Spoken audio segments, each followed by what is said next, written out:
वो मुझे हिंदू धर्म में नहीं मिली। ठीक है, जब तक मैं एक सो कॉल्ड हिंदू था तब तक मैं सारे बुरे काम करता था, झूठ बोलना, उल्टे सीधे काम करना, ठीक है ना। और मेरे पास कोई रीज़न नहीं था कि मैं ये बंद क्यों करूं।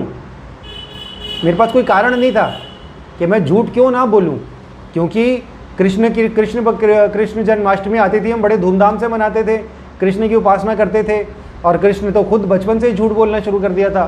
कहते ना कि गाने बना के गाते हैं और उसको झूठ को झूठ नहीं बोलते कि झूठ बोला, कहते गाने बना के, वाह हमारे भगवान को देखो कितना अच्छा झूठ बोलते हैं कि जी मैंने मक्खन नहीं खाया। अस्सलाम वालेकुम दोस्तों, मैं हूं शारिफ खान। आज जो भाई हमारे साथ मौजूद हैं, इन्होंने हिंदू धर्म में थे ये पहले, अब हिंदू धर्म इन्होंने छोड़ दिया है। सबसे पहले मैं आपको बता दूं, मैंने नहीं बोला इनको कि आप हिंदू धर्म छोड़ दो या आप जिस भी धर्म में उसको छोड़ दो और किसी दूसरे धर्म में जाओ। ये इस वीडियो में इन्होंने कुछ ऐसी बातें बोली हैं जो किसी की भावनाओं को ठेस पहुंचा सकती हैं।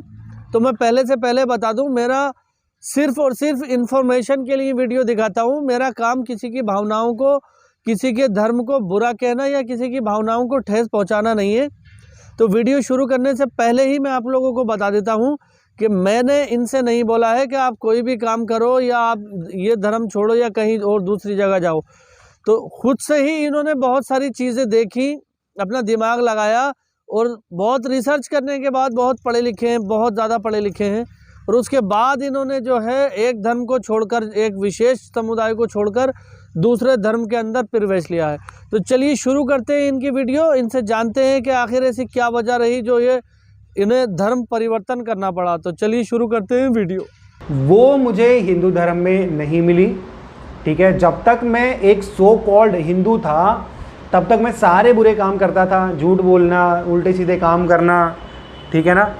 और मेरे पास कोई रीज़न नहीं था कि मैं ये बंद क्यों करूं। मेरे पास कोई कारण नहीं था कि मैं झूठ क्यों ना बोलूं, क्योंकि कृष्ण जन्माष्टमी आती थी, हम बड़े धूमधाम से मनाते थे, कृष्ण की उपासना करते थे। और कृष्ण तो खुद बचपन से ही झूठ बोलना शुरू कर दिया था। कहते ना कि गाने बना के गाते हैं और उसको झूठ को झूठ नहीं बोलते कि झूठ बोला, कहते गाने बना के, वाह हमारे भगवान को देखो कितना अच्छा झूठ बोलते हैं कि जी मैंने मक्खन नहीं खाया, है ना। चोरी करना बचपन से शुरू कर दिया था। तो कौन सी, मैं तो जब जिस भगवान को मैं मान रहा हूँ वो भगवान खुद ही चोरी कर रहा है, खुद ही झूठ बोल रहा है, तो मैं क्यों ना करूँ भैया, मैं क्यों ना करूँ, मुझे कौन रोकेगा। वो भगवान खुद ही रासलीला कर रहे हैं। मेरे भगवान जिनकी मैं उपासना कर रहा हूँ वो तो खुद ही रासलीला कर रहे हैं, तो मैं क्यों ना रासलीला करूँ, मुझे क्यों रोका जा रहा है। मेरे पेरेंट्स और लोग, दुनिया मुझे ये क्यों सिखा रही है कि भैया किसी की लड़की पे बुरी नज़र मत डालो, ये सब मत करो, लड़कीबाजी मत करो। मैं तो बोलूँगा कि भैया मेरे भगवान कर रहा है और मैं उसको मानता हूँ, इतना मानता हूँ कि मैं उसके जैसा बनना चाहता हूँ, तो मैं क्यों ना करूँ, मैं तो करूँगा। झूठ भी बोलूँगा, चोरी भी करूँगा, रासलीला भी करूँगा। और अगर मुझे रोकोगे तो फिर तुम इसका मतलब कि तुम अपने भगवान के भक्त नहीं हो।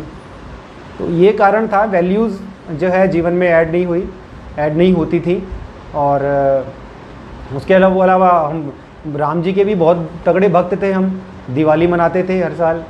लेकिन जब राम जी को देखा तो राम जी ने भी, हालांकि इतने तो नहीं थी बैड क्वालिटीज़, लेकिन कमी ये थी कि उनको पता नहीं था, राम जी को पूरी बातें पता नहीं थी। उनको पता नहीं था कि सीता को कौन लेके चला गया, ठीक है ना।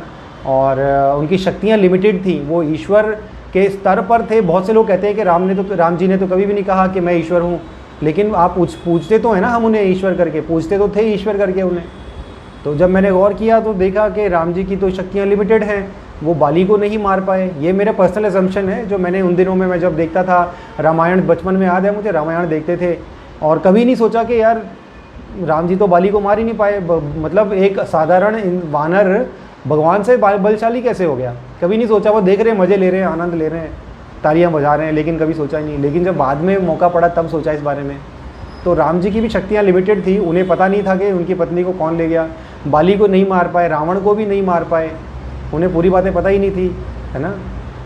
अगर ईश्वर की तरह हम जिसकी उपासना कर रहे हैं तो उसके अंदर क्वालिटी होनी चाहिए कि जो हम चाहें कि हमारे अंदर आए। अब मेरी पत्नी है तो मैं कभी भी मेरी पत्नी को छोड़ दूँ, मैं उससे बहुत प्यार करता हूँ। और कोई इंसान अगर मुझे बोल दे कि भैया तेरी पत्नी तो गलत है, तो मैं उसको छोड़ थोड़ी दूँगा, मैं छोड़ थोड़ी दूँगा उसे। मैं उसको समझाऊँगा, बुझाऊँगा, मैं प्यार करता हूँ ना उससे, तो मैं उसको छोड़ थोड़ी दूँगा, उसको समझाऊँगा। मैं देखूँगा कि कहीं ना कहीं मेरे में ही कमी है, जो वो गलत हो गई। तो हर एक इंसान यही करता है। तलाक की नौबत तो बहुत बाद में आती है छोड़ने की तो, लेकिन राम जी ने तो छोड़ दिया। ये मैंने देखा, इस बात को नोट किया, मैंने कहा यार नहीं, ये भी एक आइडियल, जो वो आइडियल ईश्वर जिनको मैं चाहता हूँ कि एक आइडियल हो, मेरे आदर्श, जो मेरे आदर्श हो, वो ईश्वर फिर मैंने राम जी को भी नहीं देखा।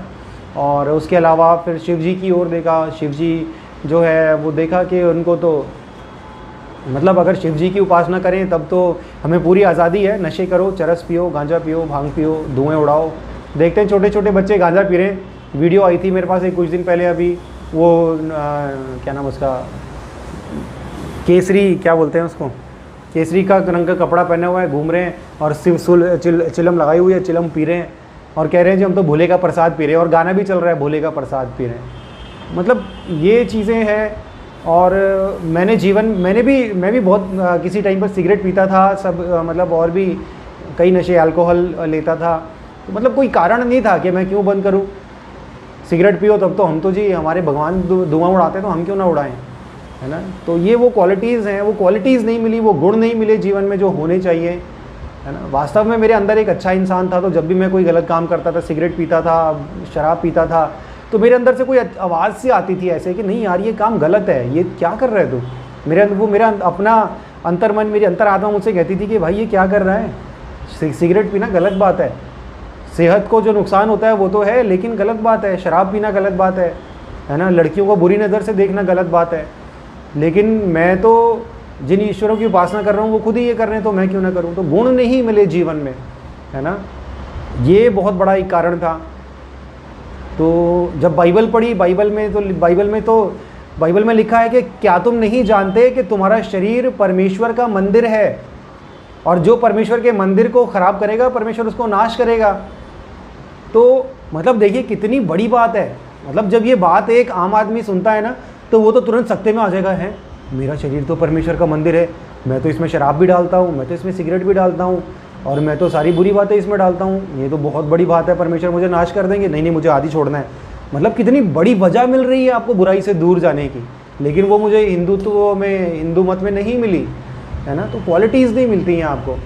बाइबल कहती है कि अपने पड़ोसी से प्रेम रखो, है ना। और फिर गालियाँ बहुत देते थे मैं, मेरे दोस्त बहुत गालियाँ देते थे, कोई वजह नहीं थी क्यों गालियाँ ना दे, है ना। मुझे आए बगाए पंजाब इलाके में मैं रहता हूँ, यहाँ तो बात कम करते हैं, गाली ज़्यादा देते हैं, है ना। तो बाइबल कहती है कि तुम एक ही मुँह से आशीष और एक ही मुँह से श्राप नहीं दे सकते। मतलब एक ही मुँह से तुम भक्ति कर रहे हो, भक्ति गीत गा रहे हो, और उसी मुँह से तुम बाद में गालियाँ भी दे रहे हो, तो ऐसा कैसे संभव है। ये तो दोगलापन हो गया, तो ढोंग है ना। तो एक व्यक्ति को मैंने देखा, बहुत तगड़ा भक्त था वो, तो उसका क्या था, बहुत बड़ी दुकान थी उसकी, और वो बहुत दान पुण्य करता था, मतलब गरीबों को दान देता था, और बहुत अच्छे काम करता था वो। तो जब वो अपनी दुकान पे जाता ना, उसने दुकान पे अपने एक छोटा लड़का रखा हुआ था, और वो छोटा लड़का जब काम करता ना तो वो गलतियाँ करता था। तो मैंने देखा जब भी वो गलतियाँ करता था ना, वो बहुत गालियाँ देता था उसे, बहुत गालियाँ, मतलब गंदी गालियाँ देता था उसको। ये नहीं देखता था कि वो छोटा बच्चा है, मतलब सुबह भक्ति करके आया है, आरती करके आया है, और उसके बाद ऑफिस में अपने दुकान पे आने के बाद उसने धूप बत्ती भी करी है, और जब धूप बत्ती करके अपनी सीट पे बैठा तो गालियाँ देना चालू। मतलब कोई कारण नहीं है, वजह नहीं है उनके पास के, मतलब एक तरफ भक्ति भी चल रही है, एक तरफ गालियाँ भी चल रही है, बुराई भी चल रही है। लेकिन बाइबल में ऐसा नहीं है। बाइबल कहती है कि एक ही मुँह से तुम अच्छी बात और एक ही मुँह से बुरी बात नहीं निकाल सकते। इसलिए जिस मुँह से अच्छी बात निकालते हो, जिस मुँह से परमेश्वर का धन्यवाद करते हो, उस मुँह से कभी दोबारा गाली मत निकालना। गाली देने की वजह छूट गई। यीशु मसीह ने कहा कि किसी स्त्री की ओर अगर तुम बुरी नज़र से देख लेते हो ना, सिर्फ बुरी नज़र से देख लेते हो सिर्फ, तो तुम उसका ऑलरेडी रेप कर चुके हो। मतलब कितनी बड़ी बात है ये, आप इसको देखो, इतनी बड़ी बात है।